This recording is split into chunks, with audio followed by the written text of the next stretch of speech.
Olá, meus amores, sejam bem-vindos a mais uma leitura bíblica. Hoje nós vamos continuar aqui em 1 Coríntios. Estamos quase acabando a carta a Coríntios e quero pedir para você que, por favor, se você ainda não é inscrito, se inscreva aí no canal para você estar acompanhando toda a leitura bíblica e deixe seu like para atingir mais pessoas. Nós já vamos começar a nossa leitura, sim, com uma frase linda do capítulo e também a palavra o amor. O nome do capítulo é O Amor. E no capítulo 13 diz: passo agora a mostrar a vocês um caminho ainda mais excelente. E ele diz assim no capítulo 13: ainda que eu fale as línguas dos homens e a dos anjos, se não tiver amor, serei como o sino que ressoa ou como o prato que retine. Essa primeira parte aí, ainda que eu fale a língua dos homens e dos anjos, se não tiver amor, é muito conhecida numa música, né? E muita gente não sabe que foi daqui, né? A inspiração. Olha só, né? Como que ganhou forma e vida essa música e a inspiração foi aqui. Ainda que eu tenha o dom da profecia, saiba todos os mistérios, todo o conhecimento e tenha uma fé capaz de mover montanhas. Se não tiver amor, nada serei. Não é só se não tiver, né, gente? É se você não fizer também com amor. Tudo que a gente faz com amor pode ser a coisa mais difícil, mais terrível de se fazer. Quando a gente faz com amor, no fim, sai bem feito. No fim, não se torna tão pesado quanto parecia que seria. Ainda que me dê aos pobres tudo que possui, entregue o meu corpo para ser queimado, se não tiver amor, nada disso me valerá. O amor é paciente, o amor é bondoso, não inveja, não se vangloria, não se orgulha, não maltrata, não procura seus interesses, não se ira facilmente, não guarda rancor. O amor não se alegra com injustiças, mas se alegra com a verdade. Tudo sofre, tudo crê, tudo espera, tudo suporta. Esse versículo 4 aqui, ele é muito usado para romantizar, né? O casamento, romantizar relacionamentos. Mas esse versículo, dentro de um relacionamento, há de se ter bom senso, né? Porque a gente suporta muitas coisas por amor. Muitas coisas. Mas há de se ter bom senso em tudo aquilo que fazemos, até naquilo que nós suportamos por amor. Jesus suportou já muitas coisas para nos salvar, para nos livrar, para nos guardar.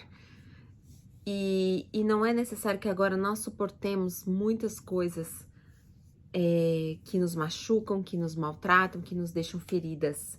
Então é importante você ter discernimento sobre aquilo que você está suportando dentro dos seus relacionamentos. Sejam eles relacionamentos de familiares, relacionamentos de amizade, relacionamentos profissionais, relacionamentos amorosos. Todo tipo de relacionamento você tem que ter um filtro para saber até onde você realmente precisa suportar certas coisas. Sabe por quê, gente? Porque no fim, se existe amor de verdade, se existe carinho de verdade, o amor, ele te protege, entende? Quando o amor tudo suporta, mas é que quando há amor de verdade, ele te protege. Se é um amor verdadeiro, se as coisas estão acontecendo com o amor, não é para ser assim, né? Uma coisa tão suportável a ponto de dizer que está insuportável para você. Se está insuportável, então não é amor. O amor nunca perece, mas as profecias desaparecerão, as línguas cessarão, o conhecimento passará. Pois em parte conhecemos e em parte profetizamos. Quando, porém, vier o que é perfeito, o que é imperfeito desaparecerá. Quando eu era menino, falava como menino, pensava como menino e raciocinava como menino.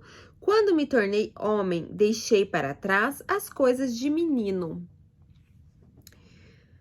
Agora, pois, vemos apenas um reflexo obscuro, como em espelho, mas então vemos face a face. Agora conheço em parte, então conhecerei plenamente, da mesma forma conquistou plenamente conhecido.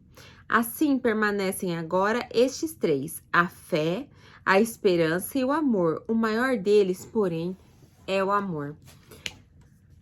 Quantas vezes nós escutamos isso, né? Parece até um poema de amor, né? Que é a fé, a esperança e o amor são amigos. Qual prevalecerá? Um não vive sem o outro, né?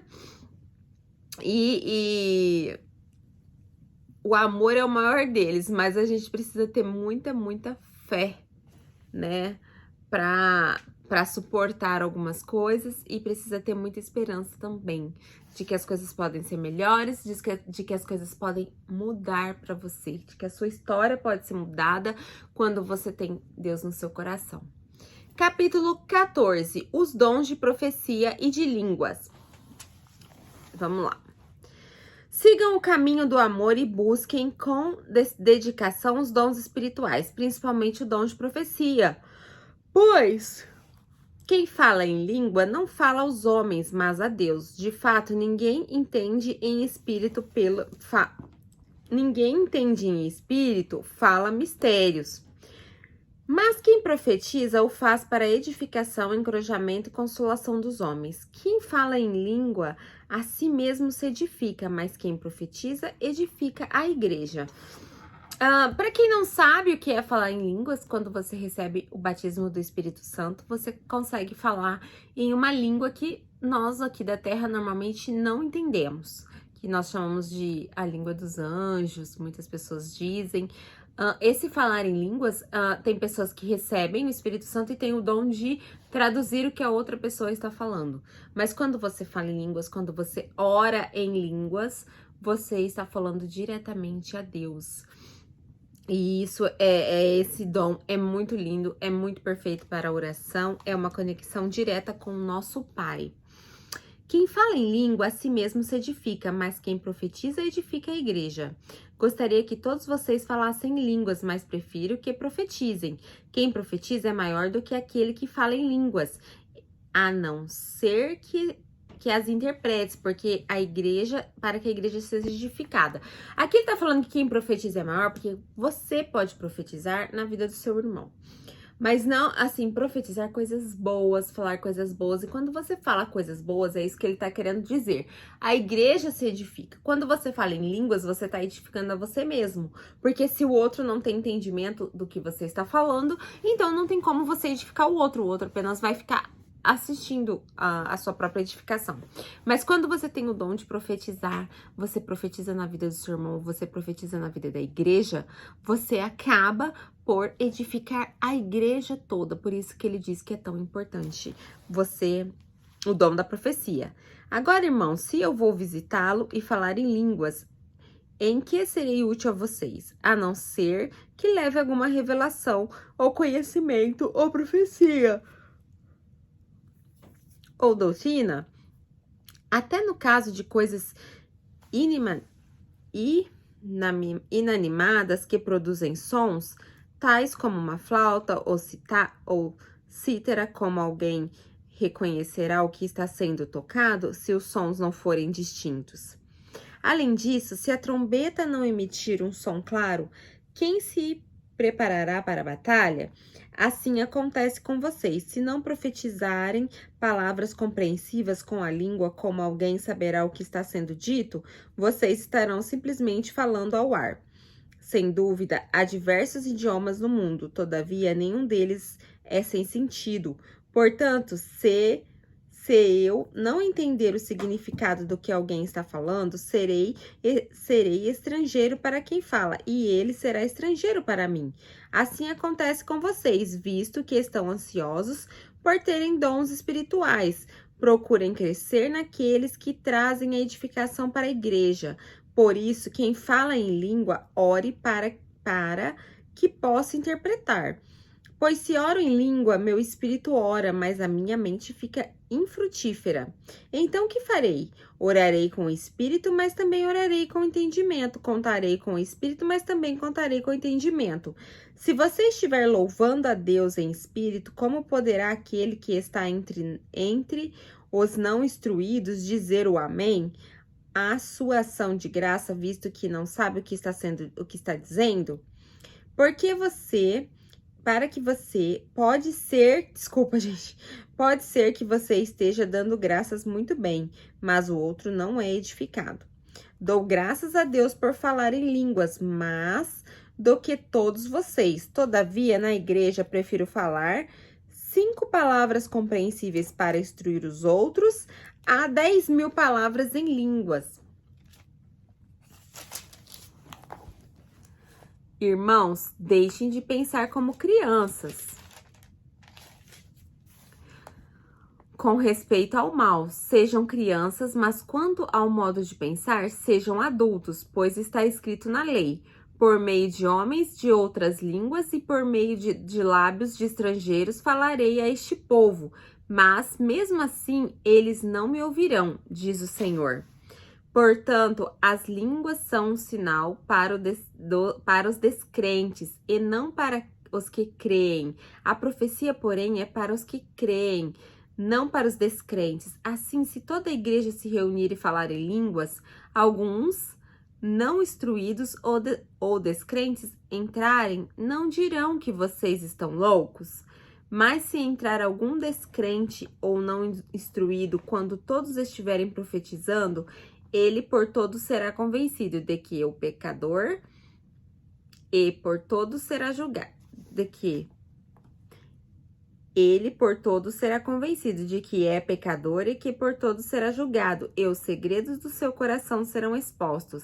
Assim ele se prostrará o rosto em terra e adorará a Deus, exclamando: Deus realmente está entre vocês. Assim, o dom de línguas é muito bom para que a pessoa que não acredita ou não conhece, né, possa ver, mas para que ela seja edificada e compreenda a palavra do Senhor, é necessário profetizar na vida dela, é necessário ensinar as coisas para ela. Ordem no culto. Lá vem o Paulo agora, deixa eu pegar minha caneta aqui. Lá vem ele agora ele vai já falar, já vai dar uma bronca aqui no povo. Portanto, que diremos, irmãos? Quando vocês se reúnem, cada um de vocês tem um salmo ou uma palavra de instrução, uma revelação, uma palavra em uma língua ou uma interpretação. Tudo seja para a edificação da igreja. Se, porém, alguém falar em língua, deve falar 2, no máximo 3, e alguém deve interpretar. Se não houver intérprete, que fique calado na igreja, falando consigo mesmo e com Deus. Tratando-se de profetas, fale 2 ou 3. E os outros julguem cuidadosamente o que foi dito. Se virem uma revelação a alguém que está sentado, cale-se o primeiro, pois vocês todos podem profetizar, cada um por sua vez, de forma que todos sejam instruídos e encorajados. O espírito dos profetas está sujeito aos profetas, pois Deus não é Deus de desordem, mas de paz. Gente, aqui eu acho muito importante, não criticando, tá?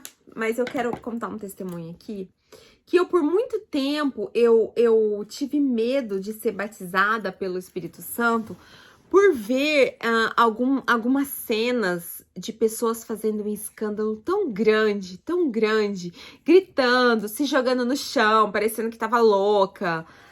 E Deus não é isso, olha aqui, ó. Pois Deus não é Deus de desordem, mas de paz. Porque quando você vê aquele alvoroço, aquela gritaria, aquela coisa horrível, pelo menos pra mim era horrível. Eu falei, eu nunca quero ser batizada, porque eu tenho medo de acontecer isso comigo, do Espírito Santo vir até mim e eu fazer esse show de horrores.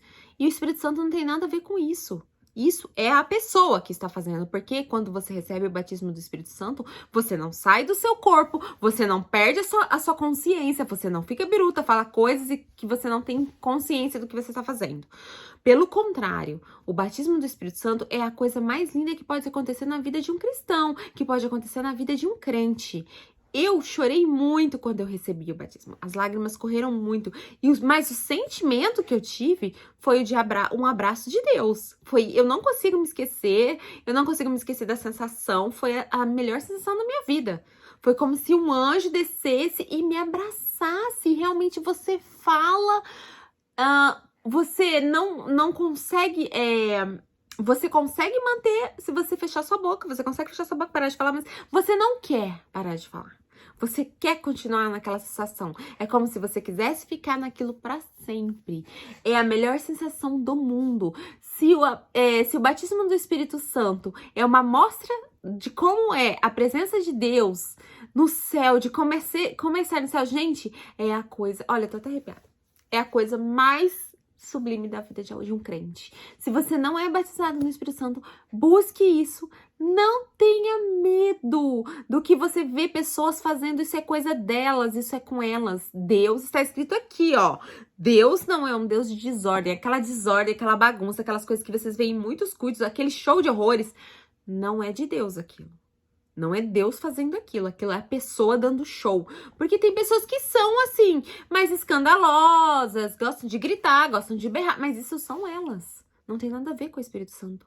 É algo suave, é algo sublime, é algo maravilhoso. Não é...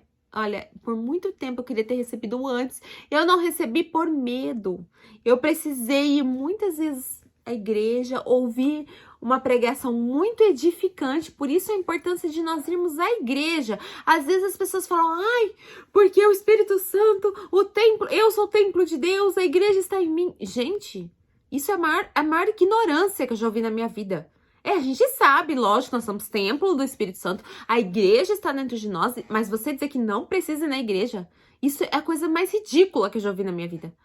Esse templo que somos nós precisa de uma faxina, precisa de uma limpeza, sabia? E é lá na igreja que Deus fala, que estão todo mundo reunido na mesma sintonia ouvindo a palavra de Deus, que você começa a ter essa limpeza. Porque você vê internet o tempo inteiro, você vê coisas no mundo o tempo inteiro, você vê coisas que não são de Deus o tempo inteiro. Isso tá te tentando, tá dentro de você e tá diante dos seus olhos o tempo inteiro. O momento que você tem para fazer essa limpeza cerebral, essa limpeza espiritual é dentro da igreja. E como que as pessoas dizem que você não... eu não preciso ir. É por isso que não tem experiências reais com Deus. É por isso que não conhece o Espírito Santo de verdade. Porque é lá na igreja que você consegue aprender até mesmo a ouvir a voz do Espírito Santo. Tem pessoas que são batizadas em N lugares, não necessariamente na igreja? Tem. Existe isso, claro que existe. Só que tem pessoas que têm mais dificuldade. E eu precisei buscar. Primeiro você tem que querer, precisei buscar isso, falar, não, eu sou preparada, eu quero isso. Mas isso só aconteceu depois que eu tive muita edificação através de muitos cultos.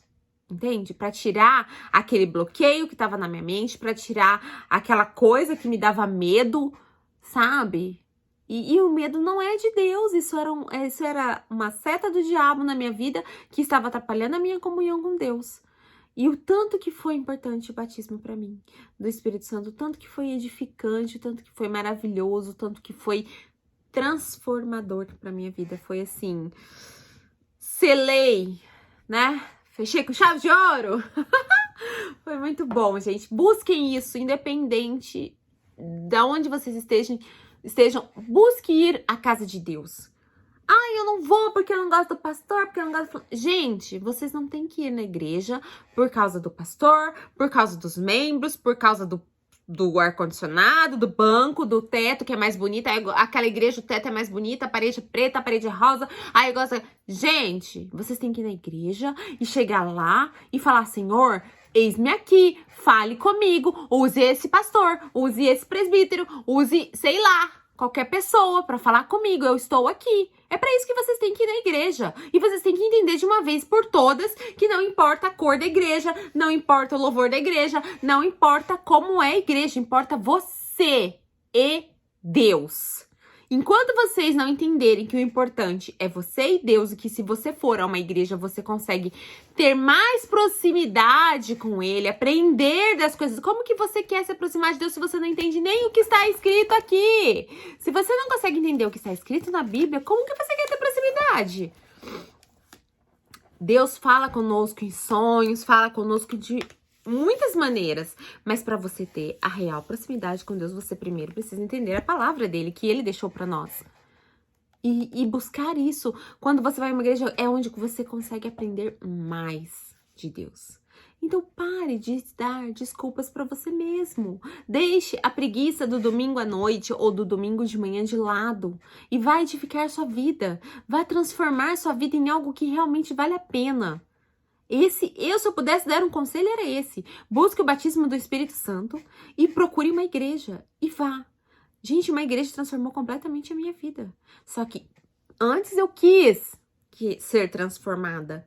Abra seu coração. Não adianta ir lá e ficar sentado pensando na morte da bezerra. Não. Vá e vá de coração aberto, porque você precisa disso. Esse é o remédio que você precisa.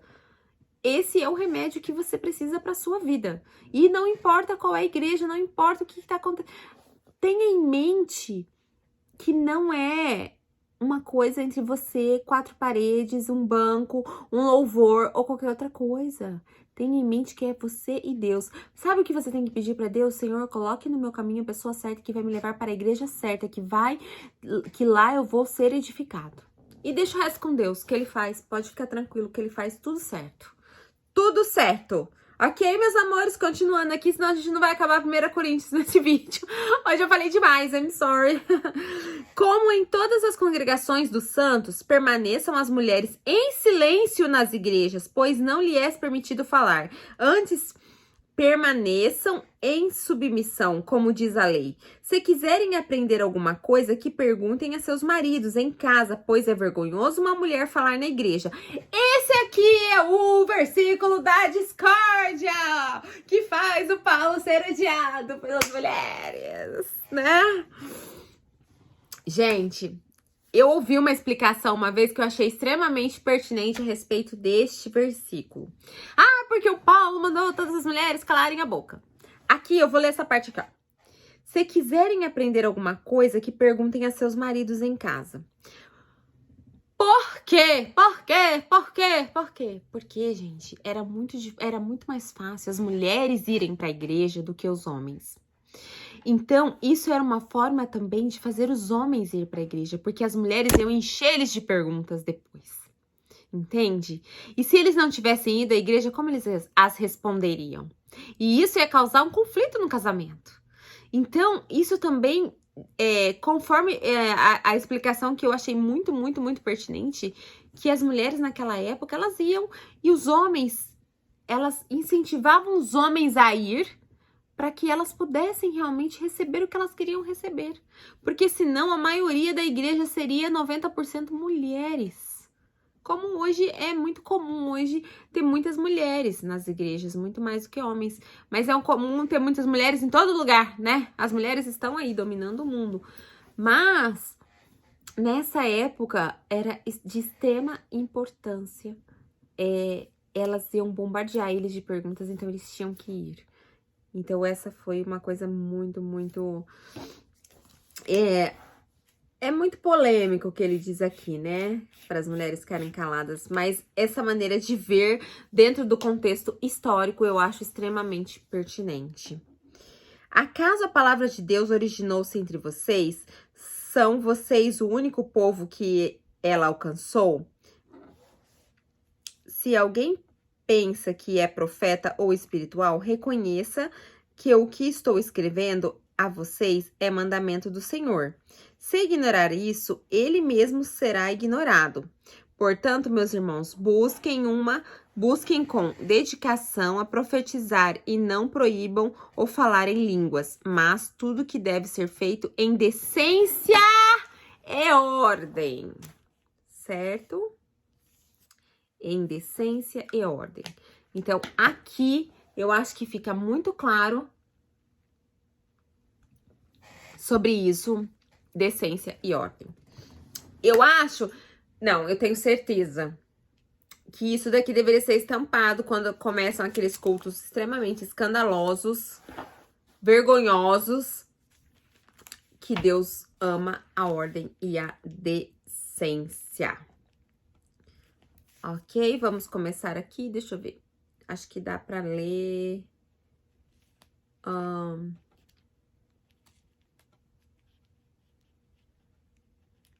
eu acho que dá pra ler o capítulo 15.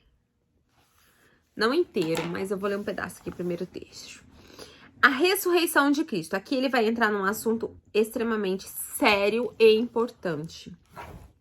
Irmãos, quero lembrá-los o evangelho que preguei a vocês, o qual vocês receberam e no qual estão firmes. Por meio deste evangelho vocês são salvos, desde que se apeguem firmemente à palavra que preguei. Caso contrário, vocês têm crido em vão. Aqui, gente, ele não diz vocês estão condenados ao inferno, tá bom? Ele diz vocês têm crido em vão. Então, há de se atentar nas coisas detalhadas que ele fala. Nós fomos salvos por Jesus, certo? E nós fomos perdoados dos nossos pecados. Então, é necessário que a gente entenda o valor disso. Para não sermos crentes frios, que nós cremos na hora e depois descremos. E isso só traz transtornos para a nossa própria vida. Pois o que primeiramente lhes transmiti foi o que recebi, que Cristo morreu pelos nossos pecados, segundo as Escrituras. Foi sepultado e ressuscitou no terceiro dia, segundo as Escrituras. E apareceu a Pedro e depois aos 12. Depois disso, apareceu a mais de 500 irmãos de uma só vez, a maioria dos quais ainda vive, embora alguns já tenham adormecido. Depois apareceu a Tiago e então a todos os apóstolos. Depois desses apareceu também a mim, como a um que nasceu fora de tempo. Pois sou o menor dos apóstolos, nem sequer me reconheço, nem mereço ser chamado apóstolo, porque persegui a igreja de Deus. Mas pela graça de Deus sou o que sou, e a graça para comigo não foi inútil. Antes trabalhei mais do que todos eles, contudo, não eu, mas a graça de Deus comigo. Portanto, quer tenha sido eu, quer tenha sido eles, é isso que pregamos, é isso que vocês creem. Paulo aqui deixa claro que ele tinha um passado nebuloso, um passado negro, né? Que ele perseguia os cristãos. Por que Deus escolheu ele? Improvável, né? Por quê? Um matador de cristão com tanta gente. Porque Deus nos mostra que ele escolhe quem ele quiser e que ele transforma o coração de quem ele quiser. E Paulo era extremamente culto. Paulo, olha o tanto que Paulo escreveu. Ele fez muito, ele evangelizou muito. Só que se ele não tivesse escrito, como nós saberíamos tudo isso? Como nós aprenderíamos hoje com tudo, com toda essa riqueza que é a Bíblia, escrita e inspirada por Deus? Paulo escreveu muito e foi isso que transformou tanta gente. Tantas pessoas. Essas cartas que ele escreveu é riquíssima, é fortíssima. Então Deus escolhe os improváveis. E talvez você seja um improvável que Deus tenha escolhido. Só que você está aí, procrastinando o seu chamado, deixando que as coisas do mundo se tornem tão importantes a ponto de você não querer abrir mão. Mas eu garanto que todo mundo que abre mão das coisas do mundo para viver as coisas de Deus não se arrepende, não tem como. Eu não me arrependo. Nada, nem um minuto. Nem um minuto depois que eu aceitei a Jesus, depois que eu entendi o meu propósito, eu não me arrependo nem um minuto. E estar aqui na internet, lendo a Bíblia, é assim, o momento melhor que eu tenho no dia. É pra mim, assim, é edificante, é maravilhoso. É surreal. Não dá pra descrever. Eu faço com o maior prazer do mundo. E eu posto porque eu acredito que se está fazendo tão bem pra mim, por que eu vou ler e guardar pra mim? Às vezes tem pessoas que não podem ler, que não conseguem ler, mas conseguem ouvir. E o que eu transmito aqui também, assim, nesses meses todos, eu tive um amadurecimento enorme também do meu modo de pensar, do meu modo de agir. Aconteceram muitas coisas durante essa leitura bíblica.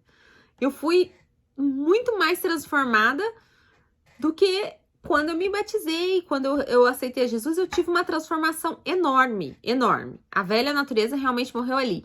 Só que era preciso ainda aprender a entender as coisas de Deus para poder crescer espiritualmente. Porque realmente eu era um bebê.